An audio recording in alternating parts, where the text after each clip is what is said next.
estamos apresentando mais um programa Fentec TV Brasil. E hoje nós temos a satisfação de estar recebendo em nossos estúdios a doutora Carla Andréa de Paula. Agradecemos a sua presença, doutora, nesse nosso programa e gostaríamos que, nas suas palavras iniciais, fizesse uma apresentação sua. Bom, eu sou advogada militante na área previdenciária, exclusivamente. Eu atuo na 17ª subseção, que é Mogi das Cruzes, né? No escritório familiar, né? Que está nesse ramo há mais de 30 anos, com meu pai que está chegando aos 80. Então, para mim é um orgulho, uma grande satisfação, né? É uma área que eu amo e que a gente humildemente conhece, né? Muito bem. E atua há quanto tempo nessa área? Bom, eu particularmente há 14 anos, né? Uhum. Mas desde sempre, desde tenra idade, a gente estava lá com ele, trabalhando, enquanto na faculdade, depois no estágio, depois quando passei na OAB, sempre junto. Muito bem, muito bem. Bom, vamos lá, entrar no tema que interessa a todos os nossos espectadores, aos técnicos industriais e trabalhadores que laboram em área de risco, em área de periculosidade, né? Esses todos terão interesse nessa nossa entrevista, nesse nosso bate-papo de hoje. Nós queríamos que a senhora falasse o que é aposentadoria especial e quem tem direito a esse benefício. Vamos lá. A aposentadoria especial ela é a aposentadoria sem o fator previdenciário, sem o fator redutor, né? É o fator que reduz a aposentadoria, que literalmente judia do trabalhador. Então, esse trabalhador que ele trabalhou com eletricidade, com ruído, com radiação, com temperaturas baixas ou muito altas, ele faz jus a uma aposentadoria mais cedo e com valor melhor, né? Isso é a aposentadoria especial. Na verdade, é o sonho de todo trabalhador, né? Aposentar-se um dia e ainda mais aposentar, né, especial. Essa aposentadoria especial, qual é o período de trabalho, quantos anos ele tem que estar trabalhando na área para ele ter direito a essa aposentadoria? Vamos falar primeiro dos eletricitários, né? São os 25 anos, né? E você pode me perguntar, tem que ser 25 anos na mesma empresa? Não, não tem. Ele pode ter trabalhado 10 anos numa empresa, 15 anos em outra, desde que ele comprove, né, que ele estava sujeito a esse risco, soma-se esse tempo, desde que ele tenha 25 anos e um dia, ele faz jus. Muito bem. Muitos que trabalham na área, que a nossa entidade representa técnicos e normalmente esses profissionais técnicos de diversas modalidades trabalham na área de risco, né? Tanto na área de periculosidade como insalubridade. E sobre a insalubridade, o que a senhora podia falar? Vamos exemplificar com o ruído, né? O ruído, até 1997, bastava ser acima de 80 decibéis. Agora, eles cancelaram uma súmula, entre 1997 e 2003 tem que ser acima de 90. E de 2004 para cá, acima de 85 decibéis. Se enquadrar dentro desse perfil, desse padrão, a pessoa pode ter aposentadoria especial por ruído, mesmo sendo eletricitário, que muitos eletricitários também estão expostos a ruído, né? Tudo depende da maneira que vai vir exemplificado, explícito no PPP, no documento dele. Certo. Bom, já que a senhora falou do PPP, vamos explicar para os nossos telespectadores o que é o PPP. É o documento que a empresa emite e nesse documento ele especifica os riscos, as periculosidades ao que o trabalhador está exposto. Muito antigamente ele foi chamado de SB40, depois de DIRBEM 8030 e ele evoluiu para PPP. Às vezes o trabalhador pensa, a empresa me deu PPP, eu faço jus, né, aposentadoria especial, eu trabalho, vamos supor, com eletricidade. mas tem que estar dentro de certo padrão. O eletricitário, para ele fazer jus, ele tem que trabalhar exposto acima de 250 volts. Isso tem que estar explícito, tem que estar escrito no PPP dele. Muitas das vezes não vem, e aí que gera o problema. Mas se a empresa, se ele estiver explícito, se ele estiver trabalhando, a empresa tem que dar o laudo direitinho, né, expressando a verdade, e com esse PPP ele consegue a aposentadoria especial. Algumas empresas, ela tem, às vezes, negado ou até dificultado a elaboração desse documento. Ela é obrigada a fazer esse documento? Baseado em quê? Algum lei? É assim, até 100 funcionários, eles não são obrigados a ter laudo. A partir disso, sim. Mas isso é tudo muito recente. E há uma outra coisa também. Muitas empresas, elas investem pesado em IPI. Então, eles falam assim, o IPI reduz, né? E quando o engenheiro de segurança, ele vai fazer o laudo, ele procura minimizar os riscos. E esses riscos minimizados no PPP prejudicam o trabalhador. Então, a verdade é que nem sempre o laudo e o PPP estão em sintonia com a realidade. Você entendeu? Às vezes a empresa emite, mas não emite pautado na realidade e ele acaba prejudicando o trabalhador, né? Mas qual é o problema da empresa dar o PPP de acordo que o trabalhador está solicitando? Ela tem algum prejuízo nisso? Não. Por que às vezes ela dificulta qual é o problema da empresa ter a dificuldade de elaborar esse documento? Fico até assim, envergonhada de falar para o senhor que não há outro intuito a não ser prejudicar o trabalhador. A gente vê, né? Então... Eu fico até envergonhada de dizer isso. Mas eu vou me explicar melhor. Eles, às vezes eles falam assim, não, a minha empresa, eles acham que se emitir que o ruído é alto, que ele está exposto à eletricidade, acima de 250 volts, que eles vão acarretar mais problemas trabalhistas. Se acontecer alguma coisa, você fala, mas está vendo? Olha aqui no PPP, indica o ruído, ele ficou surdo, algo nesse sentido. Então, tudo que eles puderem minimizar, eles minimizam. Isso é a prática previdenciária, o dia a dia nos mostra isso. É comum numa empresa, e a gente trabalha, por exemplo, numa empresa, a gente tem 300, 400 clientes, e 2, 3 trabalham no mesmo setor. Um chega, por exemplo, indicando 86 decibéis. Já tive casos de outro chegar indicando 92. Por que os PPPs deles são diferentes? Na mesma empresa? Na mesma função, no mesmo setor. Porque, na verdade, também não há uma fiscalização. Você entendeu? Eles emitem o que eles querem, né? E numa certeza do trabalhador, né, de um técnico que atua na área, ele tem certeza que tem tudo isso aí e a empresa nega. E o que ele tem que fazer? Ele procura um perito, ele procura um advogado para que a empresa faça esse documento? Um advogado, né? Mas se a empresa não tiver laudo, eles não podem emitir um PPP, porque o PPP ele é elaborado em cima de um laudo técnico, né? Se eles não têm laudo, inviabiliza, né? Previdenciário é quase que uma teia de aranha, a gente fica triste até.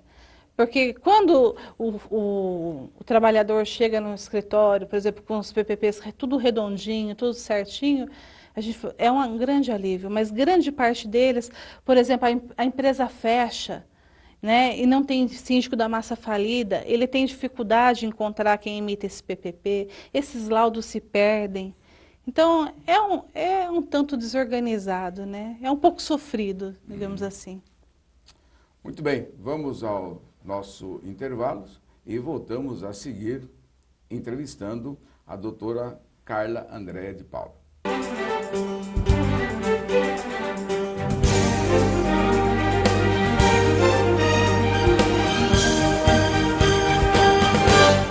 Olá, voltamos a apresentar o programa Fintech TV Brasil e continuamos entrevistando a doutora Carla Andréa de Paula, que é especialista em aposentadoria especial. Doutora Carla, vamos voltar a falar um pouquinho mais sobre a PPP, e tentando esclarecer um pouco mais a área de abrangência. E quando a empresa dificulta ou demora para elaborar esse documento importante para que o técnico ou o profissional da área insalubre ou de periculosidade faça o pedido da sua aposentadoria? É comum a empresa demorar, especialmente essas empresas grandes. Elas demoram 30, 60, 90, até mais dias para entregar. Não existe um prazo em lei que eles tenham que cumprir, você entende? Há muitas empresas que não fornecem. É comum, por exemplo, o trabalhador que entra com ação trabalhista e a empresa em retaliação não entrega esse PPP, isso é muito comum. E aí o que se pede? Que na ação trabalhista o juiz determine que a empresa espeça o PPP. Só que também já vi isso, que eles não elaboram da melhor maneira possível, quando é determinado judicialmente. A pessoa pode se socorrer da justiça, mas eu vou falar para você, nesses casos é o último caso, porque a empresa nem sempre reage bem. Muito bem, é sempre dificultoso para o trabalhador. Há casos, por exemplo, advogados, eu falo sempre para os clientes, o PPP é sempre melhor o trabalhador buscar do que o advogado. A empresa muitas das vezes não nos atende, por exemplo, não quer entregar na mão do advogado. Então, essa fase de colher PPP é sempre melhor uma maneira amistosa, né? Tudo bem. O seu escritório sempre, nesses 30 anos de ciência do escritório, ele sempre atuou nessa área? Sempre, sempre. Antes fazíamos umas outras coisas, mas foi se especializando de uma tal maneira que ficou impossível atender outros tipos de serviço. Certo. Bom, nós temos conhecimento de algumas pessoas, até foram elas que indicaram a entrevista, que elas utilizam do seu escritório. E então, depois a senhora fornece para a nossa equipe o endereço que aí vai aparecer o seu nome, o telefone, o escritório, para aqueles profissionais que se interessarem em ter aí uma pessoa que entenda um escritório, que entenda efetivamente, né? E, acima de tudo, a referência da doutora Carla e de seu escritório que já fez para diversos do nosso setor e que é eficiente, e é a honestidade nesse trabalho, a agilidade que tem acontecido com esses nossos companheiros. Nós temos que ficar muito preocupados, porque às vezes nós recebemos em casa panfletos de escritórios que se propõem a fazer esse tipo de coisa. Nós temos que tomar cuidado, porque infelizmente existem os bons profissionais e os maus profissionais em todos os setores. Então, sempre que você que está numa área de risco, numa área de periculosidade e que entende ter direito a uma aposentadoria especial, procure um advogado que você conheça e que tenha referência. Não vá atrás de panfletos, bilhetes que você pega na rua, certo? Próximo dos centros de cidade, de estação rodoviária, ferroviária. Então, tome muito cuidado com esses profissionais. Doutora, vamos continuar falando um pouquinho mais. O que é esse fator 85, 95 tal? Nós gostaríamos que a senhora explanasse bem sobre isso aí, porque existe muita dúvida do trabalhador sobre esses fatores aí. Soma-se a idade e o tempo de contribuição, né? Qual o requisito básico? Vamos lá. A pessoa tem que ter o tempo mínimo de contribuição. O homem tem que ter necessariamente os 35 anos. Soma-se a idade para ver se atinge o fator. Há casos que a pessoa tem mais idade e menos tempo, não pode. Então, são dois requisitos que andam juntos. Tem que ter idade, tem que ter o tempo de contribuição para somar as duas e se encontrar lá. Ela praticamente a aposentadoria especial, porque essa também não tem fator previdenciário. Mas qual a intenção do governo ao criar? A estimular as pessoas a se aposentarem mais tarde. Tudo que o governo faz é estimular a pessoa, ou ela se aposentar mais tarde, ou se ela optar por aposentar mais cedo, ela saber que ela vai ter um corte mais cedo. Para equilibrar, né, entre os que estão contribuindo e os que estão recebendo. Né? Não tem outro caminho. Certo. Agora, tem diferença no tempo de serviço para o homem e para a mulher? Ah, sim. Inclusive na área de periculosidade? Ah, sim. Não, para homem e mulher são os 25 anos, 25 né? anos. Agora, por tempo de contribuição, é 30 para mulher, 35 para homem.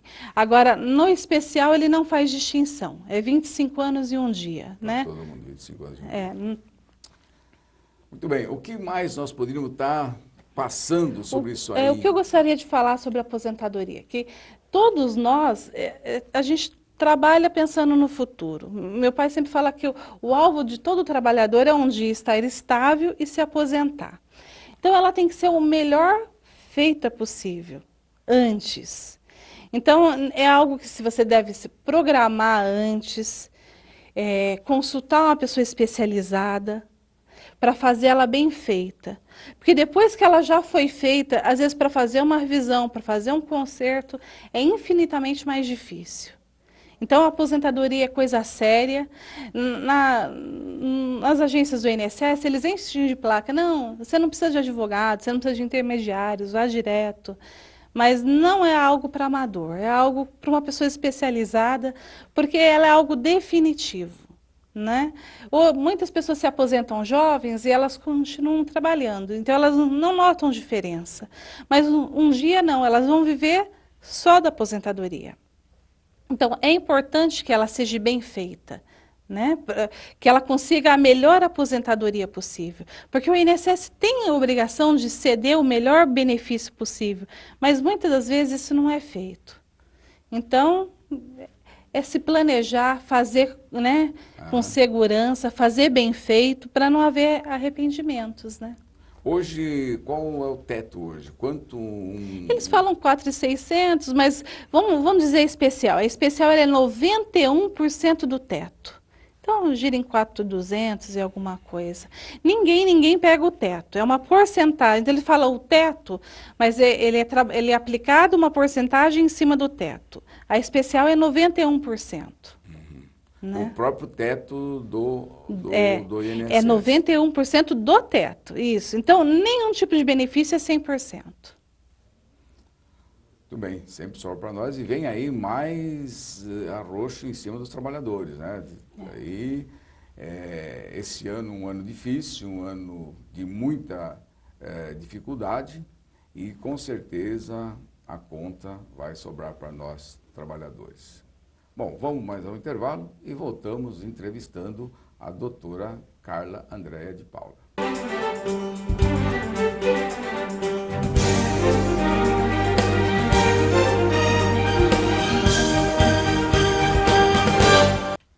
Olá, voltamos a apresentar o programa Fintech TV e continuamos a entrevista com a doutora Carla Andréa de Paula. Nós queremos passar uma informação. Aqueles telespectadores que assistem o nosso programa, que passe um e-mail para fintech@fintech.org.br, que nós enviaremos um brinde para você que prestigia com audiência esse nosso programa. Doutora Carla, voltando à nossa entrevista, a senhora é a favor ou contra o término aí desses fatores? É uma pergunta nesses tempos, né, tão quentes. Vamos lá. Como pessoa, como cidadã, eu não poderia ser a favor, né? Ele penaliza o trabalhador, né? O sonho do trabalhador é o dia da aposentadoria, ele contribuiu a vida toda sobre o teto. Chega lá, eles, né, sai assim, miudinho, né? Então, é injusto, né? Agora, se você for olhar para o lado do governo, foi a maneira que eles encontraram de equilibrar, né? Mas não tem como ser justo, como ser a favor, né? Mas é uma tendência mundial. Aham. Muitos países estão, inclusive, acabando com essas aposentadorias por tempo de contribuição. Toda e qualquer pessoa estão chegando e estão se aposentando por idade, por exemplo. E outros países estão até aumentando a idade. Recentemente eu estive em Antigua e Barbuda e lá a moça falou para mim que todos se aposentam com 60 anos. E agora, com o projeto de lei, vai passar a 63. Estava todo mundo bravo com isso. E lá, inclusive, já nem existe essas aposentadorias por tempo de contribuição mais. Então, eu passei a notar que é uma tendência. A reforma da Previdência não é uma exclusividade nossa. Só que penaliza sempre o mais frágil, né? Exatamente. Agora, eu gostaria que a senhora falasse um pouquinho também sobre aposentadoria, esses planos de aposentadoria que nos oferecem aí, como é que chama? Aposentadoria privada, né? Ela tem que ser feita numa instituição sólida, né? Porque a pessoa dispõe mensalmente de uma quantia, muitas das vezes uma quantia alta, né? E se não for uma instituição sólida, ela pode quebrar e a pessoa, né, não vê esse dinheiro. Então, desde que seja algo sólido, né, é algo a se pensar. Diz que o brasileiro não se prepara para envelhecer, para adoecer e para morrer. E acho que no fundo é verdade. Falta um pouco de planejamento, né? Quanto de reserva eu vou ter daqui 10 anos, né? Onde eu estarei daqui 10 anos, Aham. profissionalmente, ou então em termos de segurança financeira. Então falta um pouco esse planejamento, né? Então a aposentadoria privada é sempre enxergar amanhã, né?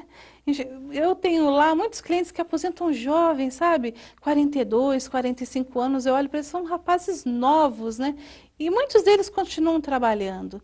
E às vezes passa a viver melhor, porque tem uma aposentadoria, trabalha, né? Eu sempre falo que aquela aposentadoria num homem jovem é um carro que ele nunca teve, é uma casa que ele não comprou, é uma viagem que ele não fez. Então traz uma qualidade de vida, né? Ele continua ativo, continua trabalhando, continua contribuindo com a Previdência, você entendeu? É uma pessoa que agrega à sociedade. Só que daqui a uns anos, às vezes, esse momento é a hora de fazer as suas reservas, porque daqui a uns anos, não, ele não vai mais trabalhar, ele vai viver da aposentadoria. Então, é o famoso planejamento, né? É uma preocupação, né, que nós observamos que alguns companheiros, alguns amigos aí, eles se aposentam nessa faixa de 50 anos e continuam na empresa. Então, quer dizer, aí ele passa a receber 2 salários. Isso mesmo. Recebe o salário do INSS e mais o salário da empresa. E, de repente, a empresa corta, ele Os perde aposentados, né? esse direito, ele passa a viver com menos de 50% do salário. É. Então, eu acho que esse planejamento, essa conscientização da importância dele saber que uma hora vai parar. É. Né? Então, é claro, isso acho que faz parte do ser humano, né? A gente não acredita que vai parar, mas o tempo vai passando. É implacável, O tempo né? vai passando, então por mais que a Eu gente... tenho casos até que eu acho no escritório, assim, rapazes que entraram na empresa, meninos, né? E com 42, 43 anos atingiram os 25 anos. Aí conseguiram, através da Justiça Federal, conseguiram a sua aposentadoria especial. Um rapaz desse não pode ficar em casa, ele tem que continuar Claro, com produzindo, não é? certeza, com certeza. Então, mas ele se vê hoje, mas não se vê daqui 10 anos, né? Aham. A aposentadoria é um caminho sem volta, todos nós estamos caminhando para ela, só que hoje em dia encara-se de uma maneira muito diferente do que era há anos atrás. Meu pai se aposentou em 1992 e hoje trabalha mais do que antes de aposentado, né? Eu olho para ele, ele é mais ativo que muitos jovens, porque as pessoas estão envelhecendo com mais qualidade de vida e o aposentado quer continuar contribuindo, né? Não tem outro caminho. Eu conheço, acho que nós, de modo geral, conhecemos aí algumas pessoas que ficaram ricas depois que se aposentaram, sabe? É Depois verdade. que se aposentaram, conseguiram aí muitas coisas. Nós temos um companheiro que se aposentou da Eletropaulo e hoje ele tem 3, 4 supermercados, tem uma série de coisas. Porque passa a trabalhar por prazer. Tudo que ele conseguiu depois A de primeira aposentar. etapa, a gente trabalha muito pela obrigação. Obrigação dos filhos, da casa, de construir. Você aposentou, você tem certa segurança, mas você tem amor ao trabalho. Você passa a trabalhar, mas por prazer. E acaba rendendo, é inevitável, né? Então, eu queria fazer uma pergunta para a senhora. Claro que, continuando a aposentadoria, é possível uma pessoa, um trabalhador, ter 2 aposentadorias? 2 no INSS não pode. Vamos supor que a pessoa ela se aposente num outro regime. Ela se aposente como professor do Estado, ela se aposente como polícia militar e tantos outros que tem, né? E ela, em paralelo, contribua para a Previdência. Há 2 maneiras. Tem pessoas que elas migram o tempo da Previdência para esse outro sistema. Ele completa aquele tempo para fechar o tempo necessário. Essa pessoa não pode. Mas se a pessoa se aposentou exclusivamente com o regime de lá e com o de cá ele jamais usou para nada, ele pode sim. Por vezes o INSS cria um pouquinho de dificuldade, mas a Justiça Federal ela tem sido muito solícita. A gente com as ações certas, bem embasadas, eles têm socorrido as pessoas sim. Eu tenho tido muita fé na Justiça Federal, viu? E essa aposentadoria, ela pode, como se diz, ela também entraria nesse fator? Soma de tempo com idade? A regra é a mesma. A mesma regra que qualquer pessoa vai usar para se aposentar é a mesma. Não modifica. A única coisa é que um regime não comunica com o outro e eu não posso usar o tempo de lá aqui e vice-versa.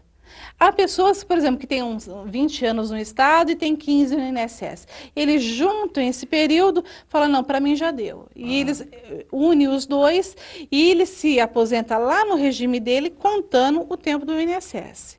Se o tempo... Há casos contrários, por exemplo, que a pessoa tem mais tempo no INSS e menos tempo lá no regime próprio. Ele migra do regime próprio para o INSS. Isso também é possível.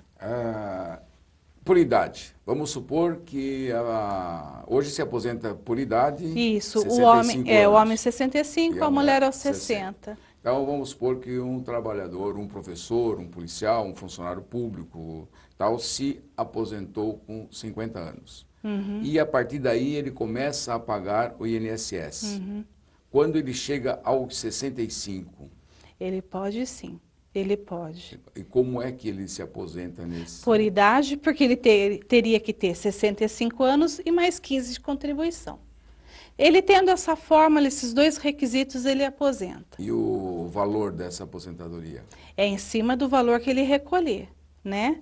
Do valor que ele recolheu nos últimos anos. Se nesses últimos anos ele recolheu pelo teto? Teoricamente chegaria ao teto. Teoricamente chegaria ao teto. Agora o INSS ele se utiliza desde julho de 1994 para cá, tudo, depois que virou a moeda real, ele entra no cômputo do cálculo da aposentadoria. Muito bem, esperamos ter esclarecido aos nossos telespectadores sobre a aposentadoria e aqueles que tiverem dúvida, quiserem um contato mais próximo com a doutora Paula, nós estamos deixando aqui o seu nome, endereço e telefone para contato. Ok? Muito obrigado e até a próxima.